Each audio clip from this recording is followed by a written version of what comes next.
Hey guys, welcome back to my YouTube channel. For those of you who do not know me, my name is Cassie and I have been a type 1 diabetic for 16 years. Thank you all so much for coming back for another video. I really hope that y'all enjoy this Q&A just to get to know me a little bit more. I have been putting stuff in my stories for y'all to ask me questions. So if you don't follow me on Instagram, go follow me on Instagram at sweetly_modest. I did a poll 2 different times asking people to ask me questions for this, and then I did one in my last video. So if you have not checked out my last YouTube video, go check that out also. And so I'm gonna answer those questions that y'all have asked me, so let's get started. Okay, so the first question that I was asked was, what should non-diabetics know about diabetes? And the thing that I would tell non-diabetics is that type 1 diabetes is nothing like type 2 diabetes, because almost every single person that you talk to knows a type 2 diabetic. Every time I tell somebody, I have type 1 diabetes, they're like, oh, well, my dad has diabetes, or my grandparents, and I'm like, well, is it type 2? And they're like, yeah, I think they take pills. And I'm like, yeah, it's type 2. Type 2 is nothing like type 1. And type 2 you can get rid of by good dieting and exercising, and you can just control it better. But type 1, I'll never get rid of type 1. I'll have it for the rest of my life unless there's a cure that comes out. So the thing that I would tell non-diabetics is, don't associate type 1 and type 2, because they are not associated at all. So that is what I would tell a non-diabetic. Number 2, are you concerned about transitioning from pediatric to adult endocrinology care in a few years? And another diabetic asked me that, who I know and is an adult. Yes, I am very nervous about that. Right now, I am still in pediatric endocrinology because I'm 17, and I know that pediatric endocrinologists accept patients until they're 18, but they see those patients until 21 if they are established before they turn 18. So I will be able to see my pediatric endocrinologist until I'm 21, which I'm very, very thankful for. So I have 4 more years left with my pediatric endocrinologist, and then I guess, we'll just cross that bridge when it comes and just pray that the Lord will guide us to a good endocrinologist. Number 3 is, what are my thoughts on eating habits for a type 1, and how do I navigate what everybody else is saying? And then there's a second part that also goes to that. The same person asked, what type of diet do you follow, and what are my opinions on different diets recommended, like keto versus mastering diabetes? Those are 2 diets that are popular. My thoughts on eating habits, honestly, are I eat what everybody else eats. I try as much as possible to stay away from sugary, cake and cookies and brownies. I do still eat those things, but I don't eat them in excess, just kind of stay away a little bit. When we have cake, I scrape off the frosting so that I'm not getting all that pure sugar. As far as how I navigate what everybody else is saying, they're gonna tell you what they do. That doesn't mean you have to do it. You be you, and what works for you is amazing, and that's what you should be doing. Keto versus mastering diabetes, I have not tried either. I am kind of doing similar keto, but us diabetics, we need carbs, and so I personally don't think the keto diet is the way to go, because you need carbs to be able to give yourself insulin. I do the keto, but I add carbs, so I'll do lots of proteins and fats, and then a fruit as my protein or something like that. So just find out what works for you, and you do that, because it's not about what everybody else is telling you that you should do, because it's your body. And so just figure out what works for you and what helps keep your blood sugar stable, and that's what you stick to. Then the 4th one is, do I take corrections in between meals, and how long in between do I correct? So yes, I do take corrections in between meals. I bolus for my blood every 2 hours if I'm high. So I'll bolus for my food, how many carbs, and then my blood sugar. And then depending on if I'm higher 2 hours later, then I will bolus for my blood again. But I wait up to 2 hours. If I'm like really high after I eat, I turn up my pump so that I'm getting extra insulin. And normally that helps, but if I'm still high 2 hours later, then I will bolus again.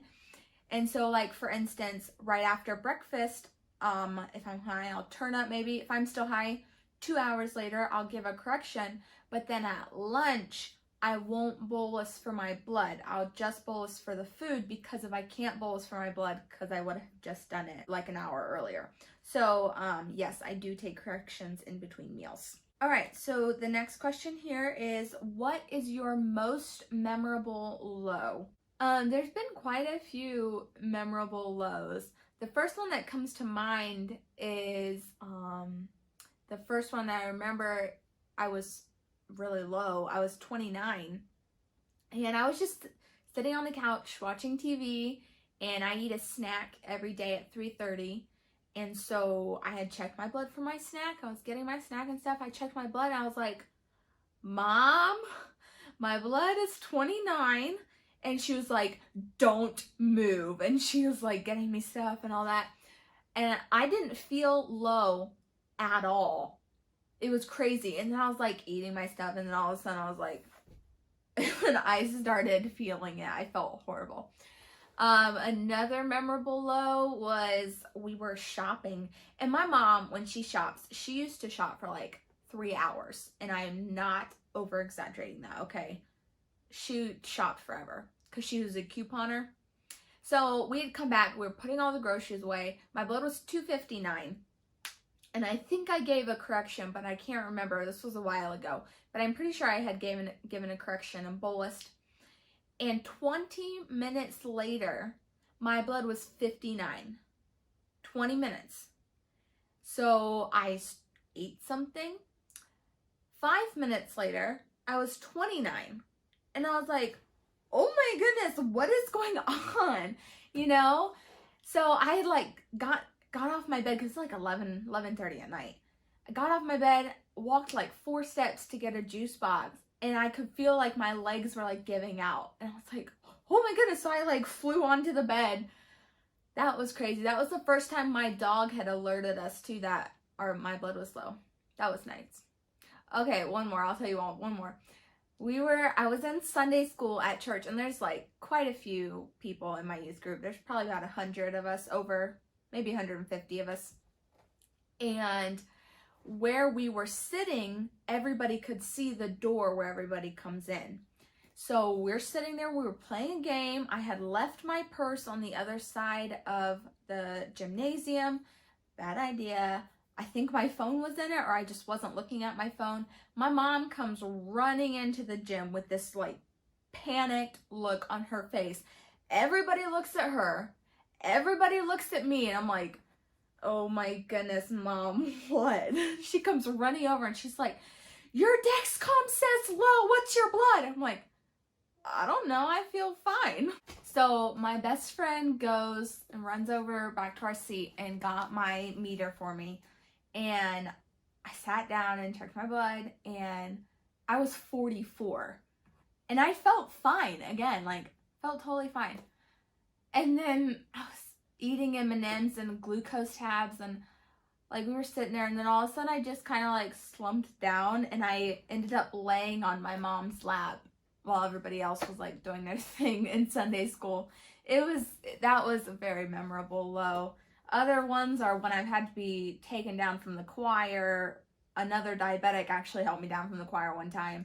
My sister has had to help me out. Brother-in-law has had to help me out during church. Those are always memorable lows. There's been lots of memorable lows. That was a long answer, but there you go. My most memorable high. I think my most memorable high is when we were in Philadelphia. This was like right after my dad had died. So I was probably 10, maybe 11, but I think I was 10. We were there with my mom and my 2 brothers. And it was just the 4 of us, and we'd been walking around Philadelphia all morning, and we stopped for lunch, and I checked my blood and it just read high. And I was like, well, that's wrong. I've been walking all day. So mom said, you know, go wash your hands and just make sure that that's right. So I washed my hands and I checked it again. It was 597. So I was like, okay, I'm pretty sure it's right. And yeah, I don't really remember what had happened, like if my sight went bad or like I was just having a really bad high day. But yeah, that was very high. That's the highest I think I've ever been, except for when I was diagnosed. Okay, so I had a few questions.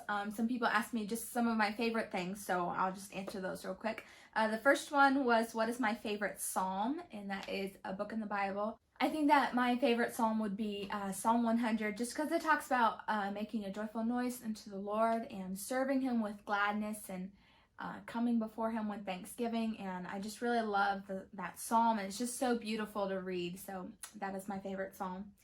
The next one is, what is your favorite Netflix series? And I'm gonna have to say When Calls the Heart. I love When Calls the Heart. I'm actually rewatching it right now. I'm on season 3. I love that show. What is my favorite movie? Okay, I'm really bad about picking favorites too, because I pick like 20. My favorite movies are like any Hallmark movies, because I love Hallmark. But I also really love any of the movies made by the Kendrick brothers. So like War Room, Courageous, Fireproof, Overcomer. Those are all amazing movies, and I highly recommend them. My favorite actor. My favorite actor is Andrew Walker, Cameron Matheson, Kevin McGarry, Aaron Krakow. Those are like 4. Those are my favorite actors. Yeah, Andrew Walker's my most favorite though. He's really good. Every Hallmark movie that he's in is hilarious. But the 4 are Andrew Walker, Kevin McGarry, Cameron Matheson, and Aaron Krakow. My favorite hairstyle. My favorite hairstyle right now is either 2 French braids or 2 Dutch braids. Because since we're all like not going anywhere, I am trying to wash my hair like twice a week, and that's it. Just because it's really bad to wash your hair a lot. So when the last days when it's getting kind of greasy and stuff, I just put it in French braids, and it is really lovely. My favorite video that I have made so far. I really love the first one that I did with like all the pictures and the music. Like it was just really cool, and knowing that like I made that. That was pretty neat. I think also the Q&A with John Helmick, because that one is really funny. I love that I went low during it. It just made it even more funny. And my birthday video from blowing out the candles. Those are some of my favorite videos, just because of like little parts in them. So yeah, I haven't done a lot of videos yet, but so far those 3 are my favorites. So anyway, thank y'all so much for watching this video. I really hope that y'all enjoyed it. I'm going to link the boutique in the description box and down below, where I got this skirt. I love this skirt. It's super comfortable. Their boutique was just started, and it's a small business, so go check them out. Show them a little love. I will also link Pimp My Diabetes, where I got this diabetes ID condition sleeve for my watch that says type 1 diabetes.